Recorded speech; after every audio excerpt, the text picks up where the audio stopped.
"Sir, the girl in that portrait lived with me in the orphanage." The duster slipped from Andre Johnson's fingers and kissed the marble like a gavel. Chandeliers stilled. Dust hung mid-air. Halfway down the staircase, Jackson Michael stopped moving, stopped breathing, as Andre pointed at the newly uncovered portrait. A child's gaze held the hall. Bright eyes, a shy smile, and a silver moon-shaped locket. "Repeat that," Jackson said, voice controlled and cracking at once. Andre swallowed. "She was at Street Helena Orphanage. We called her Luna." His knuckles whitened on the rail. A thin, broken sound escaped him, the kind a memory makes when it finds a doorway. 5 years since the lake house fire.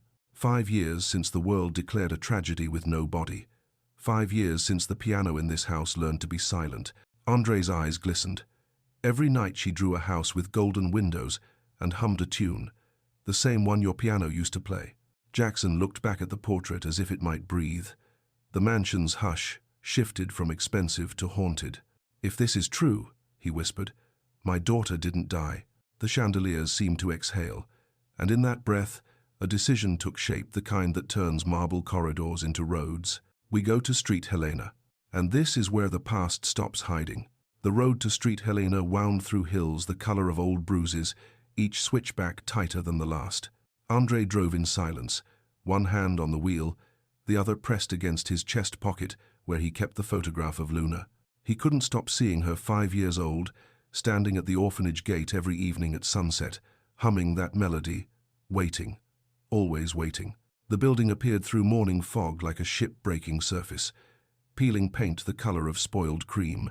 Swings chained motionless in the courtyard, their rust staining the dirt beneath them orange. Sister Evelyn met them at the door, her face a road map of worry lines that deepened when Andre showed her Luna's photograph. "Oh," the word fell from her lips like something sacred. "Oh, child. You remember her?" Kenji asked. "She called you the piano man." Sister Evelyn's fingers trembled against the photo. Every sunset, same ritual, precise as clockwork. She'd sit at that gate with her sketchbook, drawing the same house over and over, gold windows, grand staircase, and humming.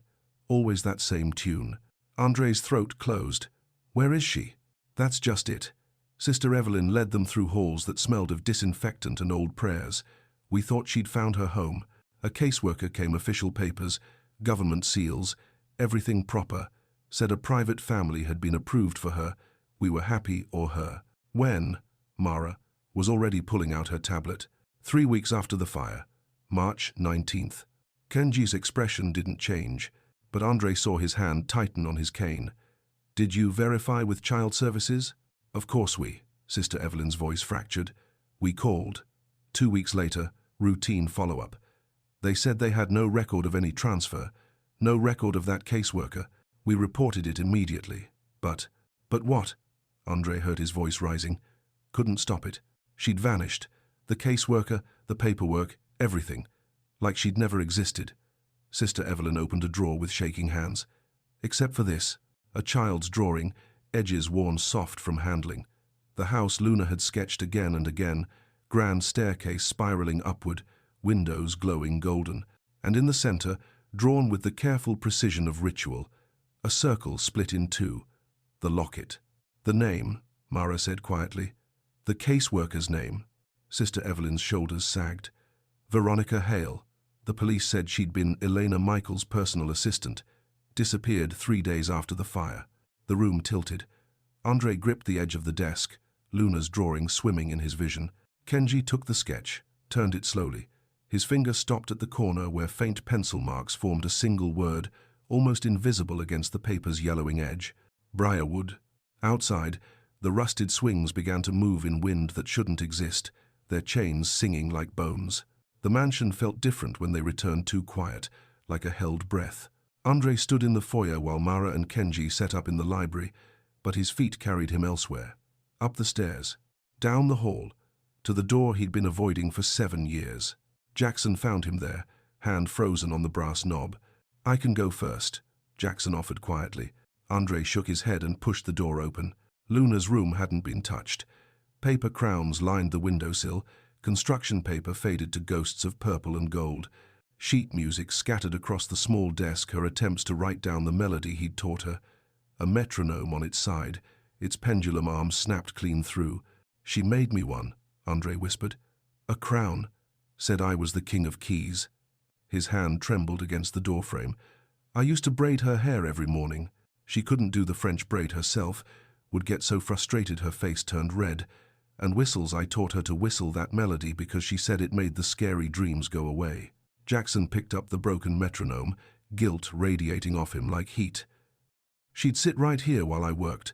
I'd hear it ticking through the walls and think it was just background noise." His voice cracked.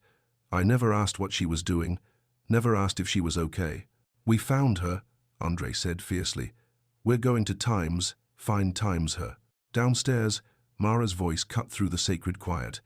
"Veronica Hale's rental trail died in April, lease abandoned, deposit forfeited. But look at this." She'd pulled up a gala photograph from 2 years before the fire. Elena Michaels in emerald silk, radiant and untouchable. Behind her, barely visible, Veronica Hale holding a champagne flute, standing beneath a banner that read Times, Briarwood Relief Fund, *. "The charity shut down 6 months after Elena's death," Kenji added, typing rapidly. "Officially, dissolved due to mismanagement of funds. But I've got subpoenaed bank records showing wire transfers from Brookshire Development to 3 Briarwood shelters. Small amounts, consistent, buried in infrastructure budgets." "Shelters where?" Jackson leaned over the laptop. "Northern counties. Rural. The kind of places that don't ask questions about paperwork." Andre walked to the piano, muscle memory guiding his fingers to the keys. The melody emerged, the same notes Luna had hummed at the gate, the same tune threading through 7 years of searching. But this time, something shifted. The acoustics changed, as if the house itself was listening. The melody echoed through empty halls, and for just a moment, Andre could have sworn he heard it answered a child's voice, humming in harmony from somewhere far away. The sound was memory turning into map. The doorbell shattered the moment at 2 a.m. They found no one on the steps, just a manila envelope on the mat, moisture from night fog seeping through its edges. 4 words in careful script across the front. Inside, a single photograph. Luna, older now, maybe 12, standing in front of a grey building with barred windows. And on the back, in a child's handwriting, "They're listening." The melody remembers. Should Jackson chase revenge against those who covered this up, or focus everything on finding Luna first? Asterisk, asterisk. Comment, "Rescue first," or "Get the truth." Subscribe. The envelope holds more than just a photograph. Andre's hands shook as he unfolded. The second item from the envelope, another drawing, edges soft from being carried close to someone's body. The same gold windows, the same spiraling staircase, but this one showed a piano in perfect detail, each key rendered with the careful precision of sacred memory. 4 words along the bottom, in handwriting that had grown older but still looped the E the same way he'd taught her. "Tell Daddy I remember." The postmark punched through his chest. Briarwood. 3 days ago. "She's alive," the words came out broken. "She's alive, and she remembers, and she's close." Jackson's voice had transformed, sharp and tactical. He spread a map across the dining table, began marking locations with military precision. Briarwood's 40 miles north, 4 registered shelters, 2 defunct. "I want routes, employee lists, every alias Veronica Hale might have used." Mara was already pulling records. On it. But Andre couldn't move, couldn't breathe past the fear crystallizing in his throat. What if she sees us coming? A uniform fooled her once. Jackson. Official papers. Government seals. What if she thinks we're just another lie? Jackson met his eyes, and for the first time since the fire, Andre saw his brother clearly, not the distant father who'd failed, but the strategist who'd built empires from nothing. "Then we make it safe before we make it loud," Jackson said quietly. "We find her. We watch. We make sure she knows she's choosing freedom, not trading one cage for another." The next 72 hours blurred into motion. Shelters with fluorescent lighting and intake forms, clinics smelling of antiseptic and exhaustion, soup kitchens where Andre showed Luna's photo to faces that had learned not to see too much. At the 5th location, a volunteer's eyes flickered with recognition. Moon Locket, yeah, skinny girl, maybe 12, draws for food money near the station, underpass, keeps to herself. Good kid. Andre's heart stopped. When? Saw her yesterday morning. Then the burner phone in Jackson's pocket buzzed. Unknown number. 6 words in cold text. Stop pulling old threads. Kenji traced it to a routing server in Eastern Europe. Professional. Untraceable. Someone's watching, Mara said. Let them watch. Jackson's jaw set like concrete. Sister Evelyn called that evening, voice tight with urgency. A woman came by this afternoon asking about Luna, used the name June instead. Said she was a caseworker following up on incomplete files. Left when I asked for credentials. Description? Kenji had his tablet out.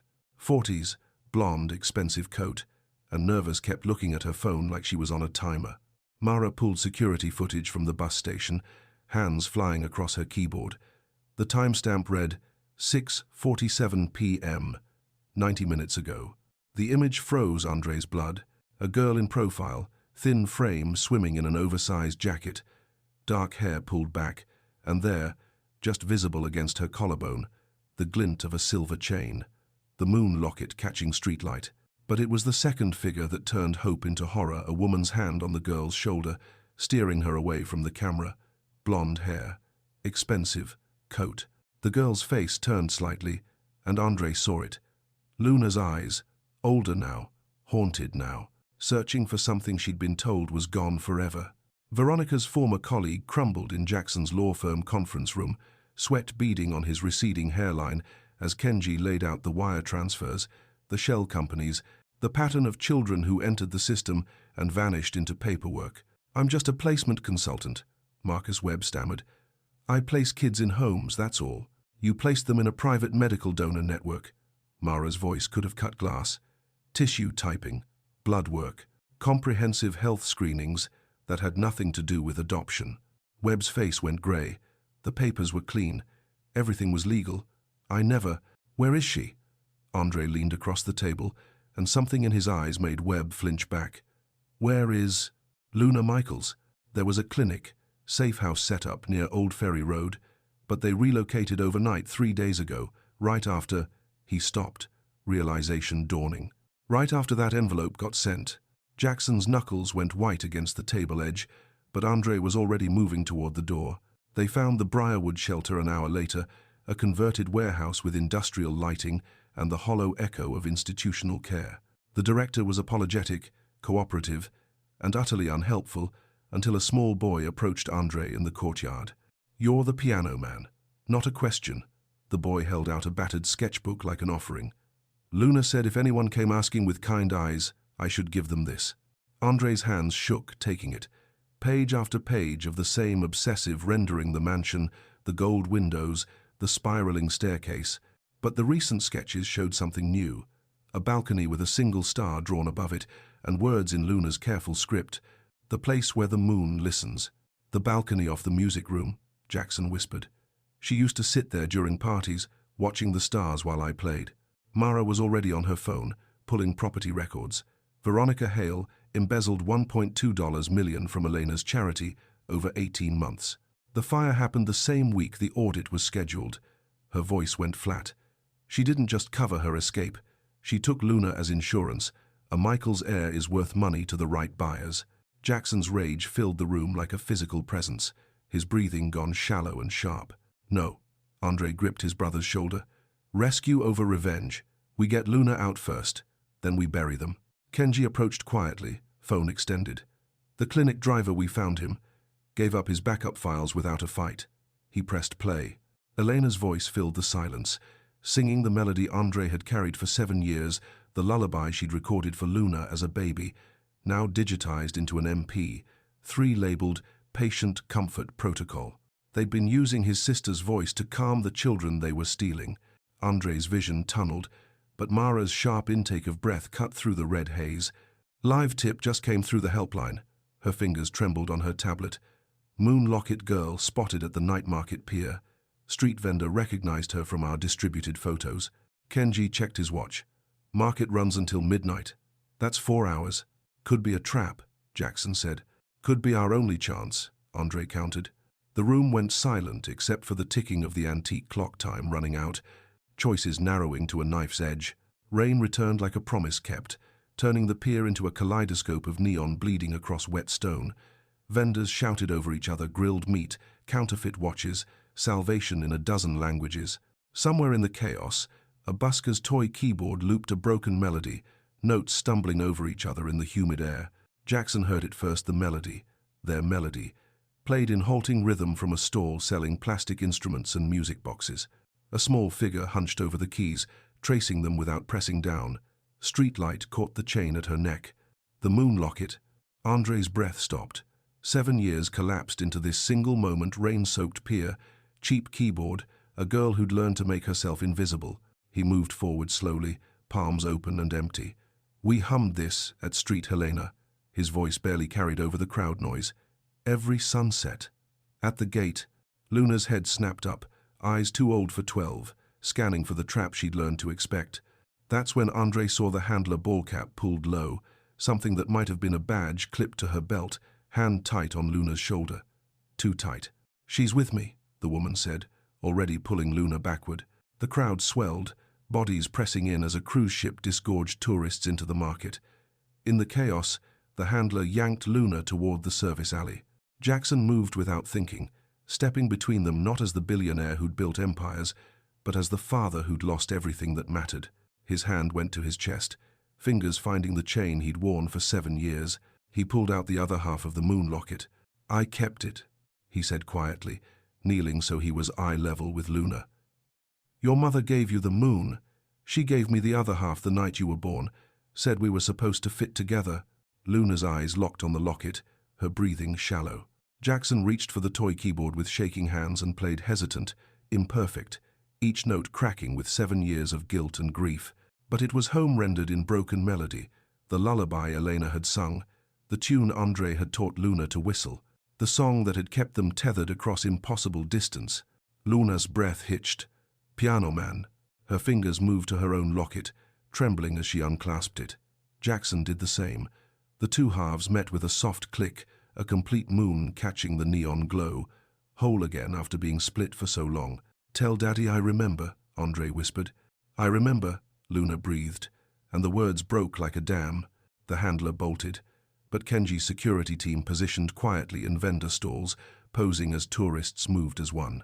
She made it 3 steps before being intercepted, ball cap knocked askew to reveal blonde hair and wild, desperate eyes. Not Veronica. Sirens bloomed in the distance, blue and red strobing through rain.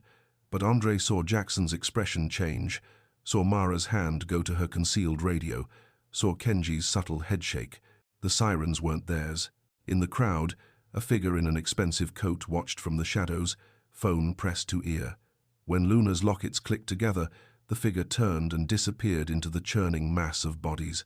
Veronica wasn't alone, and whoever she answered to had just learned Luna Michaels was no longer invisible. The safe room above the market smelled of cardboard and old tea.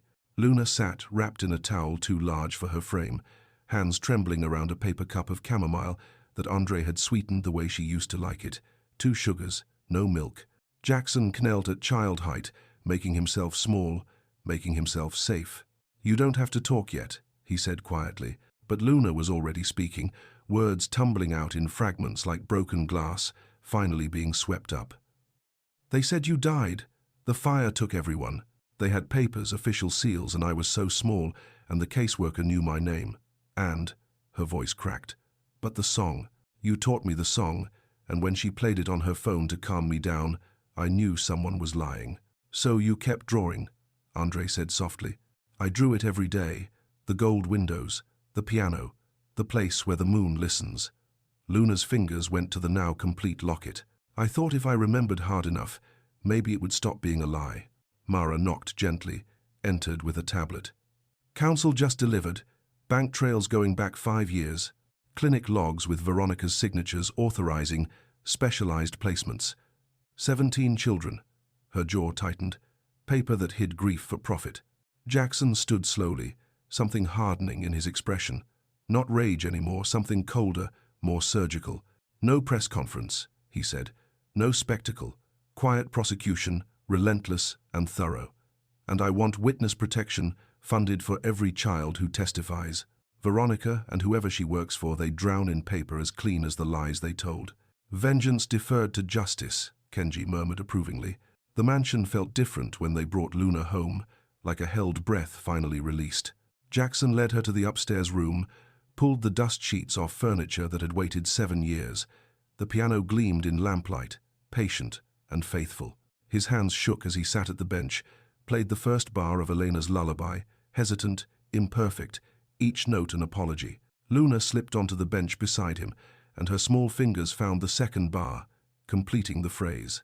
Andre laughed and cried at the same time, the sound breaking loose something that had calcified around his heart. Later, sorting through Elena's belongings for Luna's room, Jackson found the letter tucked inside sheet music, his wife's handwriting, dated 2 weeks before the fire.